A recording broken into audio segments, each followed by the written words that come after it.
Another disappointing year for Team Japan, another year where Japan is on the outside looking in, and another year where the GM is extremely frustrated and all of the 10-15,000 viewers watching this Japan GM mode are just as frustrated and just as irritated. So as the GM, I met with management, I met with Mr. Subaru, the owner of Team Japan. I had meetings with the guy for the whole week. He wants me gone. He does not want me as this GM anymore. He said, you did a great job in the first 5 years. You got our prospects up and running. You got this team started from nothing, and look where you are now. That's great. But we're going into year number 9, okay? We've almost been here a decade. Our owner pretty much gave me a ultimatum. He says, if by the end of year 10, so that gives us 2 years, year 9 and year 10, if we don't win a Stanley Cup, it's over. He's firing us. We're canned. We have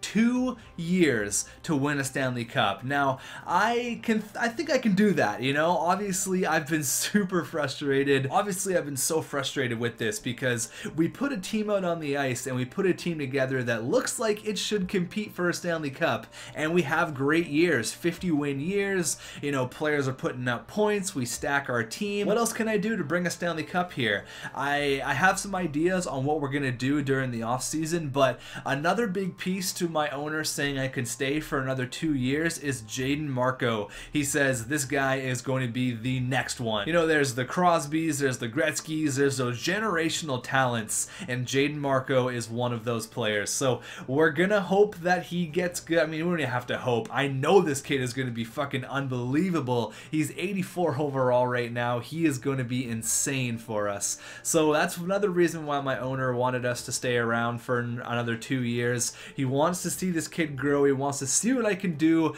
with this team and regarding Jaden Marco. So we are going to do it. We're going to make this team a Stanley Cup champion. Look at our status in the bottom left. It says champion. We are a champion team. I know we can get there. So I do want to apologize though for the lack of GM videos. It gets to a point where it gets so frustrating where whether it's the simulation engine or whatever, what have it be, EA Voodoo as some of you guys are calling it, but it gets so frustrating where, you know, you put a team out on the ice that you think is going to win a Stanley Cup and you think, you know, this could be the team to do it. This is really going to be it, and it's disappointing in the postseason. That's where I'm at. I really miss recording GM mode. Every day I boot it up and I think, you know, should I record one today? And then it just never ends up happening. So it's time to reboot this guy. It's time to reboot Japan GM mode. We're not done yet. We're down, but we're not out. We still have a little bit left. I got 2 years to prove to you guys that we will be Stanley Cup champions. So I went ahead and I skipped over the draft and the re-sign stage because we didn't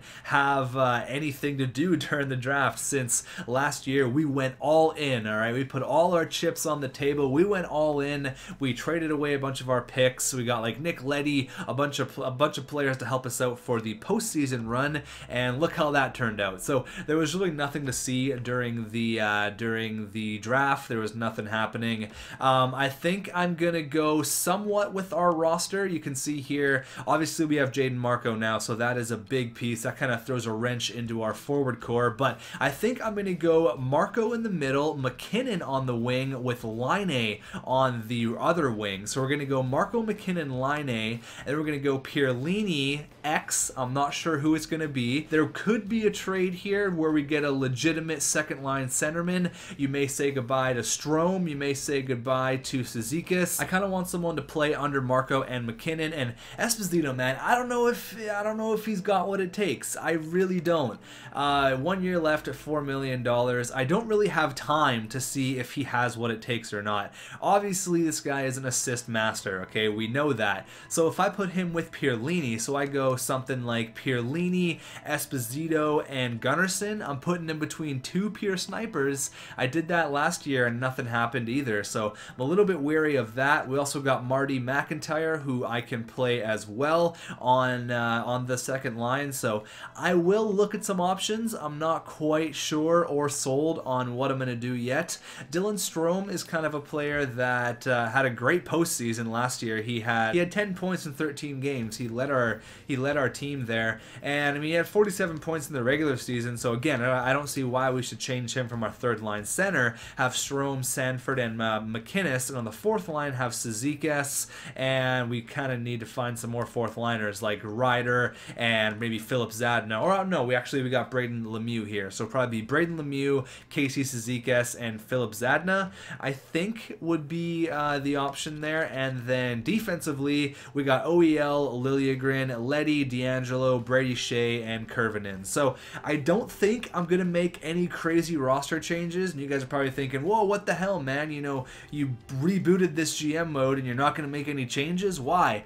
Because I think this team can do it. I really can. Maybe it was bad luck, I don't know what it was, but I'm gonna go ahead and I'm gonna sim all the way up to the start of the regular season, and I'm gonna try out these lines for a few months. Okay, I don't want to make any crazy changes yet. We have everybody signed, everyone is ready to play, so I don't want to make a move where we're going to change up the look of our team, because we definitely have what it takes. So I'm actually going to start the simulation in this video. I don't see why we should waste any more time. If I only got 2 more years to do this, I want to do it right. So I'm going to go with my original roster right here with what I plan, with what we plan together. I'm going to suit up the lines. We're going to do a few months of simulation. If things are great, we're going to roll with it, all right? And if that seems to be the way it's going to be for, you know, this entire year, and we roll with our rosters that we have, great. And if we get kicked out of the postseason, I'm going to have to blow the team up. When I talk blow the team up, I really mean blow the entire team up. So I'm kind of going to give it 1 more year of, you know, doing it the X-Tech way, doing it, you know, this 8 years that hasn't worked. I'm going to give it 1 more shot, and if that doesn't work, oh, I'm going to be furious, and we are going to blow up this team. So I'll see you guys at the start of the regular season. Let's go. All right, year number 9. Let's do this thing. 95 offense, 89 defense, 87 goaltending. I don't know if you can tell, but I've pretty much had it. I'm so frustrated with this entire thing. We seem to be so good, you know? The regular season seems great, and postseason hits, and boom. No, not happening. EA says no with their simulation. So let's see what the roster is looking like. We got 86 overall, Jaden Marco, a center playmaker, 19 years old, medium franchise. He is going to play first line center minutes between Patrick Laine, who is a pure sniper, and Jaden Marco has pretty good passing as well at 91. Obviously the guy's a playmaker, so 91 passing, 5-star puck skills. Oh my god, I can't even believe that we got this guy. He's going to be so good. And then I got Nathan McKinnon on the left wing. Now I know his faceoffs are better than Jaden Marco's, but I really don't want to screw with Jaden Marco's development. He's going to be a #1 center. There's no question about that, so I don't really want to mess with that. And McKinnon hasn't put up great numbers in the middle anyways, so I'm going to see how McKinnon does as a wing. He is a right shot on the left side. We got Brandon Pierlini, Esposito, and Gunnarsson. Again, I'm giving every single advantage to Esposito here to try and succeed with 2 pure snipers. You know, it may work out for me to put Gunnarsson here and bring up Zach Sanford, or bring up McIntyre if that's not working. But the third line, we got my boy Zach Sanford, Dylan Strome, and Marty McIntyre. Now Strome seemed to put up really good numbers on the third line last year, so I'm not too concerned about that. We got Braden Lemieux, Casey Cizikas, and Philip Zadina. He was the waiver pickup from last year. On the defense, we got OEL, Timothy Liljegren, Anthony D'Angelo, Nick Leddy, who's still 87 overall, Brady Shea, and Kurvinen. And then in the cage, obviously we got my boy Oleg Trersambiev, who's still only an 86 overall. I really thought he would grow. I mean, he's listed as the medium elite. I gave him time in the minors. I brought him up. I mean, we grew him exactly how you should grow a medium elite goaltender, and I really hope he doesn't top out at 86 overall, because that would be disastrous. So let's have a look at our AHL lines. I actually forgot to do that. Now, I know this is going to sound terrible to say, but I don't really care what the AHL does right now. I'm about winning the Stanley Cup. I'm about doing it right now, just so you guys can see that's how everything looks. It's really not great. I have not done the AHL right. I will be the first to admit that. I've let the AHL team go to shit. So that's my bad. But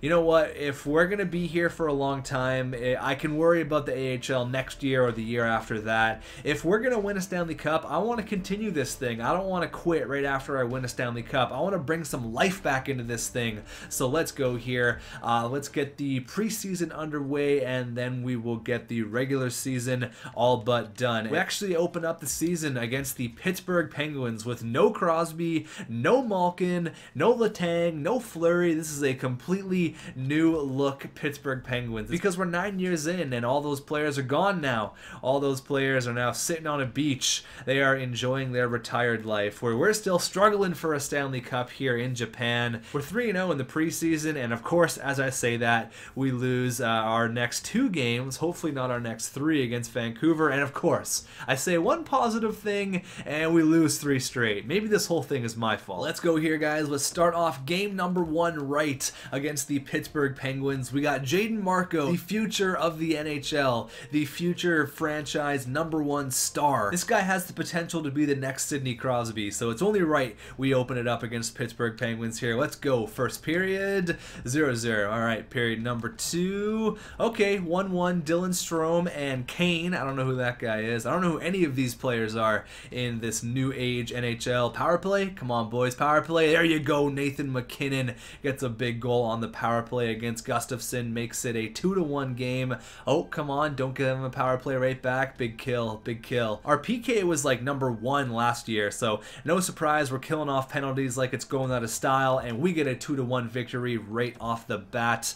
One thing I am going to do, though, is work on our power play lines. I'm going to go in, I'm going to go step by step, and I'm going to work on our PK, our penalty kill, all that stuff, and I'll show you guys what I come up with. Alright, so for the power play, I kept McKinnon, Marco, and Laine. If this line does well, I want to come up with a nickname for this line. I also really want McKinnon to kind of mentor Marco, because McKinnon was, you know, labeled as the next one. He was a first overall pick as well. And Marco's got pretty much the same characteristics, although I think Marco may have a bit of an edge. I didn't even know Marco was American. There he is. So a nice American kid there. I want to keep this line together. I would like to come up with a nickname, though, if this line does do well. Maybe you guys can come up with that in the comments. We got Pierlini, Strome, and Gunnarsson. I decided to put Strome on the power play because he is more offensive than Esposito. And then we got 4-man power play. I decided to give Esposito some power play time at least. I really tried to put Jaden Marco everywhere that I could,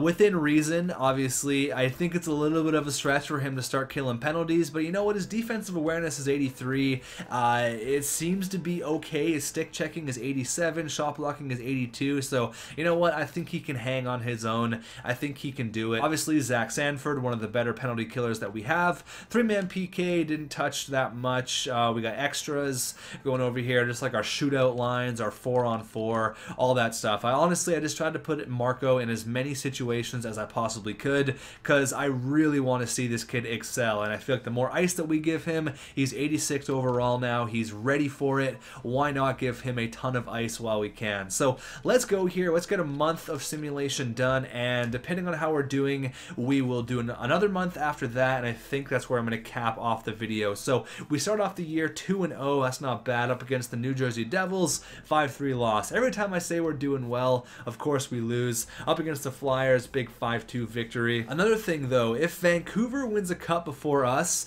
that will be literally the worst thing ever. I do not want Vancouver to win a Stanley Cup before we do. We've been neck and neck this entire GM mode, and for the Canucks to win a Stanley Cup before we do, that would just not sit good with not only me, but I'm sure with all of you guys as well. Let's go. First period, 0-0. Period number 2. Okay, 3-2. Big period there. Strome got 2, McKinnon gets 1. They get 2 goals from the defense there with Nikita Tramkin and Edler, who's that star-studded first overall pick. There you go. Let's go, guys. Third period. There you go. We hold on to the lead. Almost 50 shots there. We had 49. There you go. Nick Leddy's happy because of all the ice time. I'll take it. We are currently 4-2, which isn't bad. I saw Calgary there was like 0-5 or something. Oh, 8-1 win. There you go. Putting up some numbers against the St. Louis Blues and Tarasenko and the Blues. I think Tarasenko's still there anyways. 6-2 to start off the year. Not bad. Not bad at all, guys. Not a bad start. 3-1 win against the Sharks and a 4-3 victory against the Pittsburgh Penguins. Now, Calgary is not having a good start. They are 3-7-0. We are currently on a 5-game winning streak. That's not bad. Let's go ahead and start the next month here. I'll probably get one more month done, then we'll do a quick little recap on how we're doing, and then I'm going to get your guys' feedback here. So let's go. go up against the Calgary Flames. They have a terrible record. This should be easy money for us right now. Easy points. Let's go. First period. There you go. Dylan Strome again. He scored in every single simulation game. And Philip Zadna on the fourth line. There you go, buddy. Let's go. Period number 2. All right, 4-1. Zach Sanford gets 2 going into the third period. Wow, they tie it up. Unbelievable. And in overtime, they win. Oh my God. They had 51 shots. Holy shit. Okay, well, I wasn't really expecting that, to be honest with you. Okay, well, I mean, that just goes to show you can't sleep on any team in the NHL in this day and age, because they'll surprise you. The 3-7-0 Calgary Flames shock the hockey world by beating one of the best teams in the league on a 5-game winning streak as well. That's pretty surprising. All right, Calgary, I will remember that. I'll get my revenge, don't you worry. We don't have a game against you, unfortunately, this month, but I'm sure we'll play you quite often in the future. We got a big victory there against Columbus. Sorry, I actually had to cut the video. There was some guy outside of my condo just ripping his car. He had some crazy exhaust. But anyways, that's why I had to make that weird cut. 3-0 win against the LA Kings. We're 10-5-2. We've kind of slowed down after our hot start there. San Jose Sharks are 7-10-2. There you go. We've beat the Sharks like 3 times already. That's awesome. Let's end this month on a big old win streak, guys. We've won 3 of our last 4. We're on a 2-game streak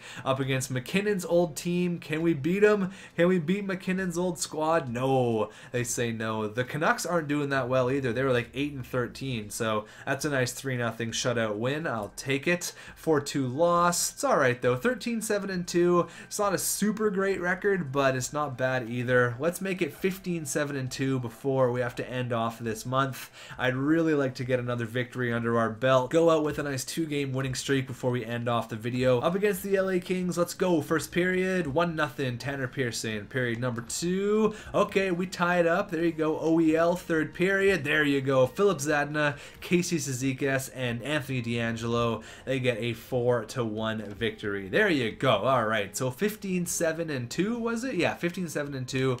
Not bad. Not bad at all. That record is good enough for second. That's not bad. Right behind the Anaheim Ducks. We're only 2 points behind them, so you know what, a pretty decent start. At it could be a lot worse, so I'm pretty happy with where we're at. 15-7-2, that's a great start. Nathan McKinnon leading the way with 19 points throughout the first like 23 or 25 games, whatever it is, 24 games. You can see there 19 points, 17 points for Laine, 16 for Gunnarsson. Nick Leddy, wow, 15 points. There you go. Strome's got 10 goals. He's been lighting the lamp. I'm glad Strome's doing well. OEL's got 15 as well. He's tied with Nick Leddy. There's a lot of points being scored right now. Piolini's got 14. Looking for Jaden Marco. Only 13 points, but he is up to 87 overall, so he is growing. I'm really not concerned about his only 13 points in his first 24 games. You know, he's a 19-year-old kid being put between 2 superstars in the NHL. 13 points in his first 24 games is not that bad at all.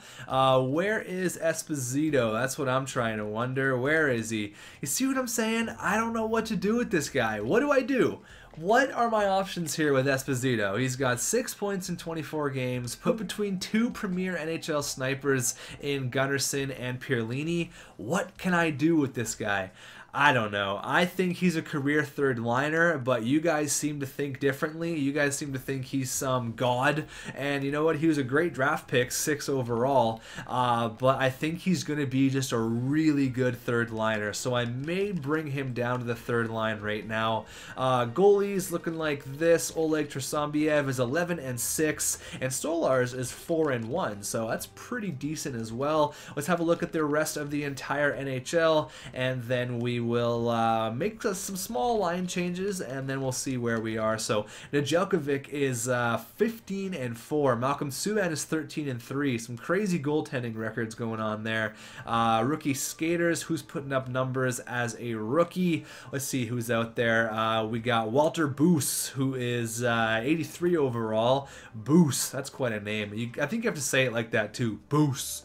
You got Henry Kane, that Pittsburgh guy that scored on us earlier in the year. Jared Downey, 87 overall for this guy, 20 years old, a 4th round pick. Holy, that's unbelievable. 17 assists, hasn't scored yet. As a sniper, that seems to be so backwards. This game is so broken. That's so strange though, but look at that, a 4th round pick in 2023, got up to 87 overall. How does that even happen? Wow, I like that. That's awesome. That's great to see. Jaden Marco hanging down there, 87 overall, 19 years old, 13 points. Let's have a look at the entire NHL, and then I'm going to end this thing off. There he is, 99 overall, just killing the game. Stammer's 91 as well. We got Tarasenko, so he is still there in St. Louis, 30 points. Kucherov, Tavares, Ekblad, McJesus, Ty Ratty. Is Ekblad still like, yeah, he's 98 overall. It's crazy. Ty Ratty, 82 overall, but 26 points. This hurts me to see Leon in the top of the scoring race, 25 points in 22 games.